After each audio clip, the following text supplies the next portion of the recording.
क्या आप जानते हैं समुद्र से नमक कैसे निकाला जाता है? जिस नमक को हम रोज अपने खाने में इस्तेमाल करते हैं वो असल में समुद्र के खारे पानी से आता है। लेकिन इतना सारा पानी छोड़कर सिर्फ नमक निकालना, ये प्रक्रिया जितनी आसान दिखती है असल में उतनी ही दिलचस्प, लंबी और मेहनत भरी होती है। समुद्र का पानी सिर्फ पानी नहीं होता, इसमें कई तरह के खनिज घुले होते हैं, जैसे सोडियम, क्लोराइड, मैग्नीशियम, कैल्शियम और पोटेशियम। इनमें सबसे जरूरी है सोडियम क्लोराइड, जिसे हम नमक कहते हैं। अगर आप 1 लीटर समुद्री पानी लें तो उसमें लगभग 35 ग्राम नमक होता है। अब सोचिए, समुद्र में अरबों खरबों लीटर पानी है तो उसमें कितना ज्यादा नमक छिपा हुआ होगा। लेकिन सवाल वही है, इतने विशाल समुद्र से नमक निकाला कैसे जाता है? इसके लिए इंसानों ने एक बहुत ही सरल और प्राकृतिक तरीका अपनाया, सूरज और हवा की मदद से पानी को सुखाना। इस प्रक्रिया को वाष्पीकरण कहा जाता है और यही नमक बनाने का सबसे पुराना तरीका है। समुद्र के किनारे बड़े बड़े समतल मैदान बनाए जाते हैं जिन्हें नमक के खेत कहा जाता है। ये खेत आम जमीन जैसे नहीं होते,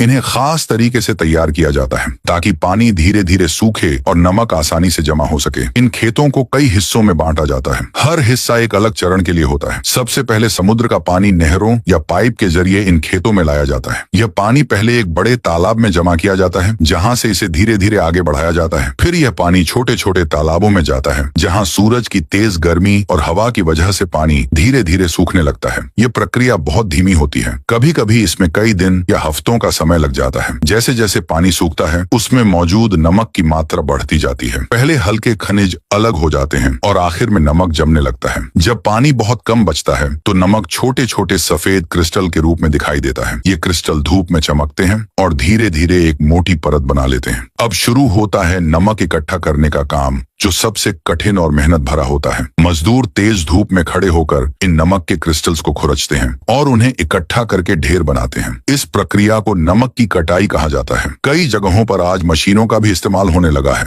लेकिन अभी भी बहुत सारे इलाकों में यह काम हाथों से ही किया जाता है। इकट्ठा किया गया नमक अभी पूरी तरह तैयार नहीं होता, इसमें मिट्टी, रेत और अन्य अशुद्धियां मिली होती हैं। इसलिए अगला कदम होता है सफाई और प्रोसेसिंग। नमक को पहले पानी से धोया जाता है, फिर उसे छाना जाता है और उसके बाद अच्छी तरह सुखाया जाता है। इसके बाद कुछ नमक में आयोडीन मिलाया जाता है ताकि यह हमारे शरीर के लिए और भी फायदेमंद बन सके। आयोडीन हमारी सेहत के लिए बहुत जरूरी होता है, खास तौर पर थायराइड ग्रंथि के सही काम के लिए। इसलिए आजकल बाजार में मिलने वाला ज्यादातर नमक आयोडाइज्ड होता है। अब साफ और तैयार नमक को छोटे छोटे पैकेट्स में भरा जाता है और बाजार में भेज दिया जाता है, जहां से यह हमारी रसोई तक पहुंचता है और हमारे खाने का स्वाद बढ़ाता है। लेकिन क्या आप जानते हैं, नमक बनाने का एक और तरीका भी होता है। कुछ जगहों पर समुद्र के पानी को बड़ी फैक्ट्रियों में ले जाकर उसे उबाला जाता है। जब पानी उबलता है तो वह भाप बनकर उड़ जाता है और पीछे बच जाता है शुद्ध नमक। यह तरीका तेज होता है, लेकिन इसमें ज्यादा खर्च और ऊर्जा लगती है। इसलिए दुनिया के ज्यादातर हिस्सों में आज भी पारंपरिक तरीका यानी सूरज और हवा की मदद से नमक बनाना सबसे ज्यादा इस्तेमाल किया जाता है। अब जरा सोचिए, एक छोटा सा नमक का दाना कितनी लंबी प्रक्रिया से गुजरकर आपकी थाली तक पहुंचता है। इसमें शामिल होती है समुद्र की गहराई, सूरज की गर्मी, हवा की ताकत और मजदूरों की कड़ी मेहनत। तो अगली बार जब आप खाने में नमक डालें